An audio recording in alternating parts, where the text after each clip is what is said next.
Assalamu alaikum. How are you, Bushra? Jazakallah khair for being here. Walaikum assalam warahmatullahi wabarakatuh. Jazakallah khair for inviting me. My pleasure, my pleasure. So we want to finish off this little mini series about the Muslim marriage crisis. And today we wanted to talk about socio-economic and traditional factors that may or may not be influencing the crisis. Do you want to start talking about what are some of the economic factors that contribute to the Muslim marriage crisis? Yeah, so there's a couple of them. I'd start off by saying that it leads to men delaying marriages because of the current Mm, economy. They're unable to provide, like they want to reach a certain level of wealth, or maybe they want more stability in their jobs. Maybe they mm, want to buy a home and things along those lines. So I've noticed a lot of men delaying marriage because of that, and maybe in their they want to get married in the late 20s or early mm, 30s. So I think that is one of them, and also women who want to be stay-at-home mothers. They want to be homemakers, but they're unable to do that because they can't afford it, right? right. So it affects. So it has an impact on both men and women, Yeah, right? absolutely. Yeah, absolutely. And I'd say another one is expensive weddings.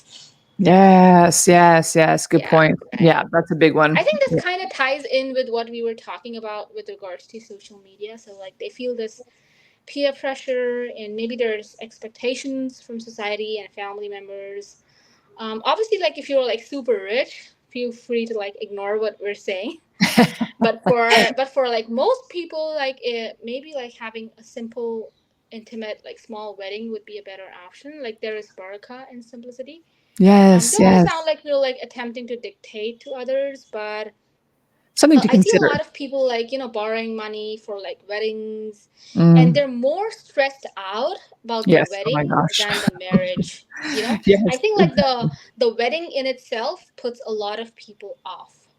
It's not the marriage in itself; it's the pressure that comes with weddings, right? That's interesting. And yeah, I understand it's the most important day of your life, and I'm not saying you shouldn't spend or you shouldn't do it a certain way, Mhm, but mhm. balance is everything. So Yep. the opposite of extravagant weddings is not ones where you, I don't know, get a dollar store dress and I don't know, just not put in any effort into it at all. Right. But you can have a pretty decent wedding on a budget, maybe in your home. The wedding day specifically is, can be a community affair. You can also bring in people from the community. Your uncle has a beautiful piece of land that you can have the Yeah. wedding on a setting like that. Or, and also rich people have courthouse weddings. That's very common where you don't have to have this big lavish wedding. You don't have to, have these Instagrammable weddings. But there's also very simple, like you said, you could have a very beautiful, simple wedding. I've been to some really nice on Yeah. land by a creek with a beautiful arch of flowers, Yeah. reaching out to a florist in your community, ask them Exactly. for help as well. It doesn't have to be, super expensive if that's outside of Hmm. your comfort level. Are super important, and Yeah, there's the community aspect of it. You want to involve exactly. everyone. They bring people together. They're so much fun. Yeah, Totally get it. yeah, But just finding that balance, based yeah, on your affordability, I think that's important. And absolutely. I think people get too worried about pleasing others, and Yes. Oh my they're gosh. thinking about everybody except the people who are getting married. Yes, exactly. To go into So debt, I had a friend that was married and she was already divorced and still paying off her wedding. And I thought, and I learned that lesson pretty early on. And I thought, wow, what a shame that she went, so lavish, outside of her comfort zone to impress people and to keep up with the other people. She was a friend of my brother's. And so she was in a different age group than me. And so, but to keep up with her friends. And I thought, what a shame, that she's still paying yeah. for that and how that will impact her relationships moving forward as well. So that was something I think that alhamdulillah, I learned that lesson pretty early on. But yeah, I think budgeting is a really good point. And, Yeah. having a banquet style wedding, where you have beautiful food and everybody gets to share, and it's not like per plate. There's so many Yeah. different options. Yeah, yeah. This just reminded me of this really interesting conversation. My parents were talking once, and my dad said that every single person that he knows who had a super extravagant wedding, they're Mhm. kind of having troubles in their marriages, right? Or Yeah. they're Oh my separated. gosh. Whereas people who had super, like, I'm not saying like super simple weddings, but they like, you know, Modest, like yeah. it's kind of like very simple, very Yeah. serene and modest. Like they're doing, like their marriages are doing pretty well. So I don't know if there's a correlation. That's really insightful, actually. Yeah, I'm trying to quickly think through the weddings I've been to, and I'm like, yeah, actually, that sounds pretty accurate, actually. Yeah. Yeah, alhamdulillah, that's very, very interesting. I also think that something that probably plays into it is culture. So some people want Yeah. a very lavish wedding because they come from a culture where that is the norm, and there's some cultures that, Yeah. a more modest wedding is also the norm. So does culture matter? Honestly, I think it depends. So with regards to the economy, like in certain cultures, for example, Mhm. Arabs, it's Mhm. understood that the wedding is going to be like super lavish, and they Mhm. have like these huge mehers, you know, like the gift that the husband gives to the wife, Right. that validates the nikah contract. So it's Mhm. completely different. Whereas if you, I don't know, go to Asian weddings, they're like like much more simpler in regards Right. to that. So what goes for one culture doesn't necessarily, you know, like stand for the other culture. Exactly. And they kind of have a mindset for it, like they know like that this is what's expected of them, you know, unless they Mhm. marry somebody outside of their culture. A lot of scholars in Islam have spoken about the like compatibility for marriage, Mhm. and culture is definitely a big one. So like when you're coming from the same tribe, right, you Mhm. have this shared understanding, the same tradition, the same language, the same way of life.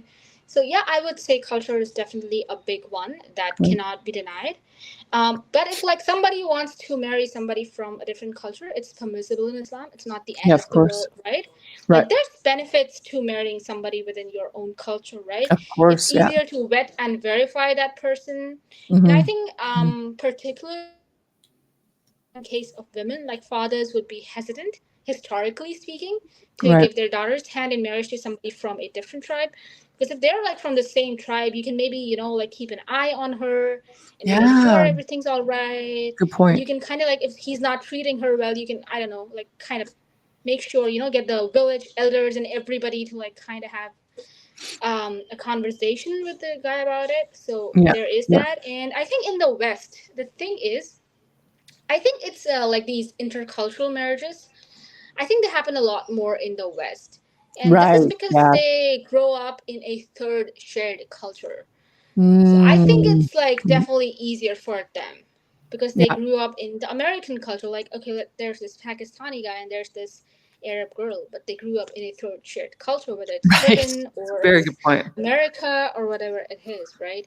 Right. So that Yeah, in that's a very itself good point. also matters. Yeah, absolutely, absolutely. And I think what matters most is prioritizing Islam over culture above all, Yeah, obviously.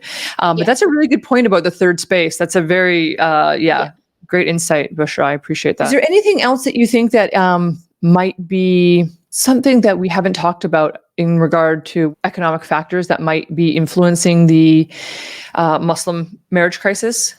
I don't know if you saw this tweet that went viral on Muslim Twitter. I think there was What was this the, rich Arab girl from Texas who wanted like a I 50K meher. commented on that. But I Yeah. think once again that, yeah, I think once again you gotta bring in the cultural aspect of it. Like where I'm from, nobody would ask for more than 5K. Like that's the maximum, right? Right. But that's like, but that's a thing. Like that's kind of understood in my Hmm. culture. Right. Whereas I suppose it's like different for them. And obviously, like if you come from a super rich family, Right. like things are gonna be different. So Of there course. is that. So I tweeted a couple months back that one of my brothers is getting married, right? So I told him to be like generous with the meher that he gives to his wife, right? Mhm, mhm. She didn't make any demands from him, right?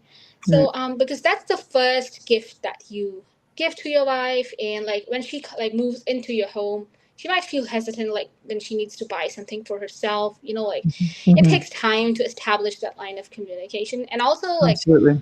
women should be like more considerate of the man's financial status. So I Yes, would say like please. both. I think both of them like should be more considerate of each other and Yeah. just marry somebody that meets your preferences. You know.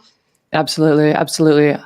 Yeah, alhamdulillah, that's a very, very good point. Yeah, you have to be considerate, and it also, compassion for where the person is in their life. If they're still on their way up, then it's okay. That's okay to be marrying somebody who's still on their way up, but you have to support them as the wife and encourage them and believe in them. First and foremost is believing in them and supporting them, and that's an important thing. And I think men, I want to be at a certain level, but you also want to have somebody who's loving and supportive and encouraging you, that has your back. I think that's a really, that's a missed opportunity there, where somebody you can have those deep conversations and say, this is what I'm struggling with, and she can support you in that way and encourage you and believe in you and pray for you. I think that's something that maybe people aren't thinking about. And maybe they want it all. Yeah, exactly. Yeah, unrealistic expectations. Yeah. Alhamdulillah. Well, Jazakallah khair for being here. And inshallah, people will leave questions down below in the comment section, and we can either make another video or do a standalone when we answer different questions from our mini series. So Jazakallah khair, Bushra, for being here. I really, really appreciate it. You're welcome, and Jazakallah khair for inviting me.